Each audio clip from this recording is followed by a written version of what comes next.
പുതിയൊരു വീഡിയോയിലേക്ക് സ്വാഗതം. അടുത്തൊരു വാർത്ത, ഈ ഒരു സീസണിലെ ആദ്യ മത്സരത്തിൽ തന്നെ കേരള ബ്ലാസ്റ്റേഴ്സ് മോഹൻ ബഗാനെതിരെ പരാജയപ്പെടുകയായിരുന്നു. ഏകപക്ഷീയമായ 2 ഗോളിനായിരുന്നു കേരള ബ്ലാസ്റ്റേഴ്സ് പരാജയപ്പെട്ടത്.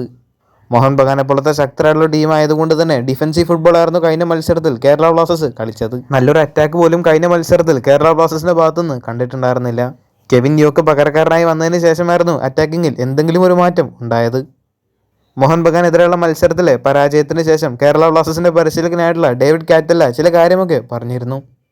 തീർച്ചയായിട്ടും ഈ ഒരു മത്സരത്തിൽ പരാജയപ്പെട്ടതിൽ തനിക്ക് നിരാശയുണ്ട്. ഡേവിഡ് കാറ്റലയുടെ വാക്കുകൾ ഇങ്ങനെയാണ്: തങ്ങൾക്ക് തയ്യാറെടുപ്പിന് ലഭിച്ച സമയം വളരെ കുറവായിരുന്നു.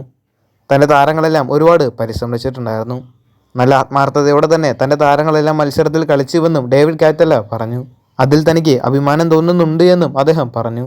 ഇനി കേരള ബ്ലാസ്റ്റേഴ്സിന്റെ വരാനായിട്ട് പോകുന്ന മത്സരം മുംബൈ സിറ്റി എഫ്സിക്കെതിരെയാണ്. ആരാധകരെല്ലാം കാത്തിരുന്ന കേരള ബ്ലാസ്റ്റേഴ്സിന്റെ ഹോം മത്സരം കൂടിയാണ് വരുന്ന 22-ന് നടക്കാനായിട്ട് പോകുന്നത്. എന്തായാലും ആദ്യ ഹോം മത്സരത്തിൽ കേരള ബ്ലാസ്റ്റേഴ്സിന് വിജയിക്കാൻ സാധിക്കട്ടെ എന്ന് പ്രതീക്ഷിക്കാം. ഈ ഒരു സീസണിൽ റെലഗേഷൻ ഉള്ളതുകൊണ്ട് തന്നെ തുടർ പരാജയങ്ങൾ ക്ലബിനെ ബാധിക്കും.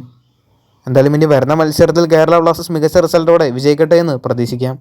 അടുത്തൊരു വാർത്ത, കേരള ബ്ലാസ്റ്റേഴ്സിന്റെ സ്ട്രൈക്കറായിട്ടുള്ള വിക്ടർ ബർത്തമിയുമായി ബന്ധപ്പെട്ട ഒരു അപ്ഡേറ്റ് ആണ്. കഴിഞ്ഞ മത്സരത്തിൽ വിക്ടർ ബർത്തമിയോ എന്ന താരത്തിന് ബോൾ ലഭിച്ചതുപോലും വളരെ ചുരുക്കം ചില സമയങ്ങളിൽ മാത്രമായിരുന്നു. താരത്തിലേക്ക് ബോൾ എത്തിക്കാൻ പോലും ഒരു താരം ഉണ്ടായിരുന്നില്ല. കാര്യമായിട്ട് മത്സരത്തിൽ ഒന്നും ചെയ്യാൻ തന്നെ താരത്തിന് സാധിച്ചിട്ടുമുണ്ടായിരുന്നില്ല. അങ്ങനെ മത്സരത്തിന്റെ 2ാം പകുതിയിലായിരുന്നു താരത്തിന് പരിക്കേറ്റിരുന്നത്. വിക്ടറിന്റെ പരിക്ക് ഗുരുതരമാണോ എന്നാണ് ആരാധകരുടെ എല്ലാം സംശയം.